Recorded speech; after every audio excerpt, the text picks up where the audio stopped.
والصلاة والسلام على سيد المرسلين وعلى آله وصحبه أجمعين. سبحانك لا علم لنا إلا ما علمتنا إنك أنت العليم الحكيم. سبحانك لا فهم لنا إلا ما فهمتنا إنك أنت الجواد الكريم ورب زدني علما. قال الإمام النووي رحمه الله تبارك وتعالى ونفعنا بعلمه في الدارين. قال وعن ابن عمر رضي الله عنهما أن رسول الله صلى الله عليه وسلم قال: المسلم أخو المسلم لا يظلمه ولا يسلمه، ما كان في حاجة أخيه كان الله في حاجته، ومن فرج عن مسلم كربة فرج الله عنه بها كربة من كرب يوم القيامة، ومن ستر مسلما ستره الله يوم القيامة. متفق عليه. So continuing with the chapter regarding the sanctity of Muslims and showing them kindness and mercy. So on this riwayat from Abdullah ibn Umar radiallahu anhu, he says that Rasulullah sallallahu alaihi wasallam mentioned that the Muslim is akhul Muslim. Muslim is the brother of the other Muslim. Regardless of what country, regardless of what tribe, regardless of what language, regardless of what education. He's a Muslim, he has kalima in his heart, he's his brother, right? Al-Muslim akhul Muslim. La yadlimu. So therefore, just as one would not oppress or tyrannize his own actual blood brother, so similarly, his Muslim brother, he doesn't oppress him, he doesn't wrong him in any way. Wala yuslimuhu. And he doesn't, when he needs help, and he needs assistance, says, okay, it's your headache. No. He looks after him. He cares for his situation. He feels what he feels. He's concerned. He has concern for them. He doesn't let him hand him over to his enemies. He doesn't hand him over to his own self, in fact. Some of our Muslim brothers and sisters, they need help. And we identify that. Maybe they don't. So we make an effort to actually, try and help them out of whatever their problems happen to be. من كان في حاجة أخيه كان الله في حاجته. Subhanallah. So would we like to have Allah subhanahu wa ta'ala as our helper, as our ally, in our assistance? It's very simple. Just find a Muslim brother who needs help him, and Allah is going to help you. Allahu Akbar. So Allah subhanahu wa ta'ala is going to be looking after the needs and looking after that person, so long as he's looking after the needs of his brother or sister Muslim.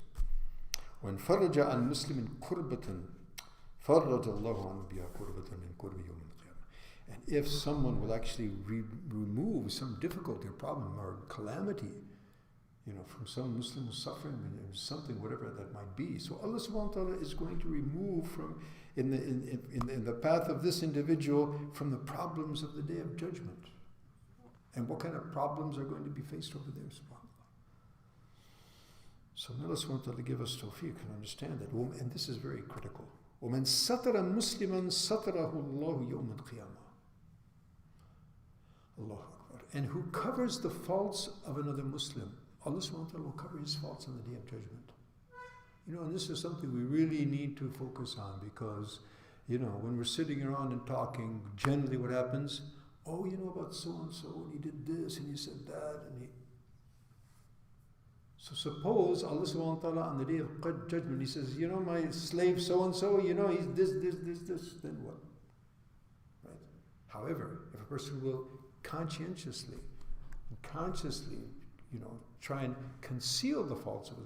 Now, there are things where it's going to have a detriment to the greater society, that's a different issue. But where it's not affecting others, he should be, and that's the nature of Sharia. People talk about these hudud of Sharia, they're very, stringent and they're inhumane, cutting hands and flogging, and so when does it happen? The stoning of an adulterer by 4 witnesses has never happened since the time of Muhammad sallallahu alaihi wasallam to this day. In other words, there's this, traumatizing punishment, but to actually have that happen, you have to be animalistic and satanic to actually commit a crime like that in front of all these witnesses. It's never happened, and a Muslim, inshallah, will never do it. So Allah subhanahu wa ta'ala, inshallah. So if we will, that is the nature of Sharia, and that is Allah subhanahu wa ta'ala, He's sattar, that's a quality.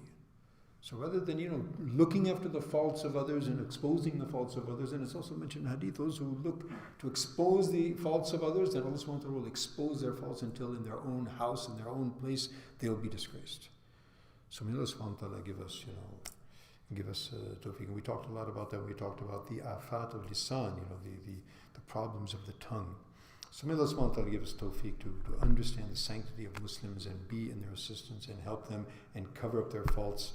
And may Allah subhanahu wa ta'ala make us among those who yastami'un al-qawl fi yattabi'un ahsan. Sallallahu wa sallam wa barak ala Sayyidina Muhammad wa ala alihi wa sahbihi wa sallam. Assalamu alaikum wa rahmatullahi.